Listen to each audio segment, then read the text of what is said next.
What drives me is being able to serve people in a way that I love, but also I see is really meaningful. There's a lot of healing. So at Four Seasons, we have 5 music therapists. Our music therapists work with hospice patients and their family members from the time of admission, and then also are integral parts of the bereavement team. So they are also providing that bereavement support after a death for a full year, and also providing bereavement support to people in the community. We work as music therapists with the doctors and nurses and social workers as a team to determine which patients we're going to serve based on their needs. So we're able to reach our patients through a lot of scientific interventions. At Four Seasons, our mission is to co-create the care experience. So this means that the patients and the families are driving the boat. They decide what they need when they need it. With music therapy, we really do tailor every single intervention, every single visit to those needs. Right, and a lot of times I'll get asked, what kind of music do you use? And I love the answer is it's what the patient prefers. That's going to be the most meaningful. So that is another way that they're able to co-create the experience, and we're able to do that with them. You know, we all know that music's powerful, but being able to really hone in and use it as a tool, and then to be able to form that relationship with people and watch them make the changes,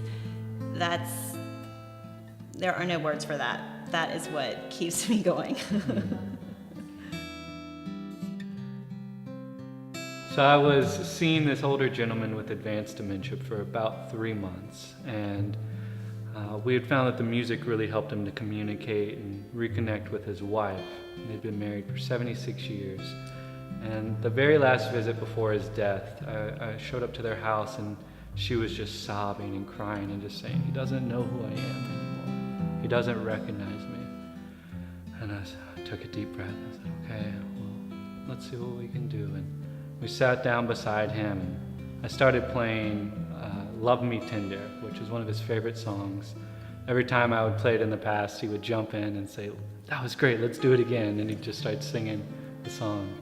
Well, this time afterwards, he didn't really respond. So I said, what does that song mean to you? Who does that remind you of? And he said, oh, my Biddy. And that was his nickname for his wife. And he said, I love her so much. I said, well, could you tell her that? And he looked at me and he started crying. He said, I don't know where she is. I said, she's actually right beside you right now. His face lit up. He said, she is? and she came in and she said, yes, hon, it's me. And he started crying and they started crying. And they were just embracing each other and just repeating, I love you, I love you, I love you. And I took a step back and I was crying, and it was amazing to see that the music was able to reach inside and help him reconnect with his beloved. So my mom died recently, and after living with a type of terminal cancer for about 16 years. And so she was really good at controlling her pain. The last couple days of her life, the pain became insurmountable at times. So while she was at home with hospice, even though I had not intended to put on my music therapy hat, I did decide to do music therapy with her the day before she died. It was really important for her to remain alert and oriented. So she wasn't anti-pain medicine, but she didn't want to be sedated, which meant that she was having to do a lot of that pain control herself. When I went in and started playing, I noticed a few things happen really quickly. First, I noticed that within about 30 seconds that her breath, which had been irregular, I was able to use a process, an intervention we have to help her breath match up to what I was playing so that it could be stable. The second thing I noticed was that her muscles in her arms and her legs just released within about 60 seconds. My dad, who was standing at the foot of the bed with his hands on her feet, noticed that as well, that he just felt her feet relax. The third thing that happened pretty quickly is that she opened her eyes, which was a huge gift to everyone in the room, especially one of my siblings who had just arrived. It really gave everyone there a chance to be with Mom, really the last time where she was able to be present.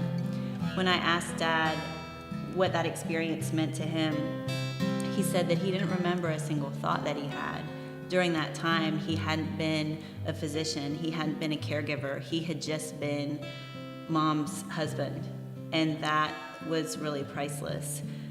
I've seen this happen hundreds of times. Music therapy it's predictive, it's effective. I know I can walk into a room and I can help someone's breath change. I know I can walk into a room and use music therapy to help people connect with emotion. I know all that, but in that moment, as a daughter, watching my mom go from being in, a severe amount of pain to then watching that pain dissolve and having her open her eyes and say thank you, that really allowed me to experience the power of music therapy in a very personal way.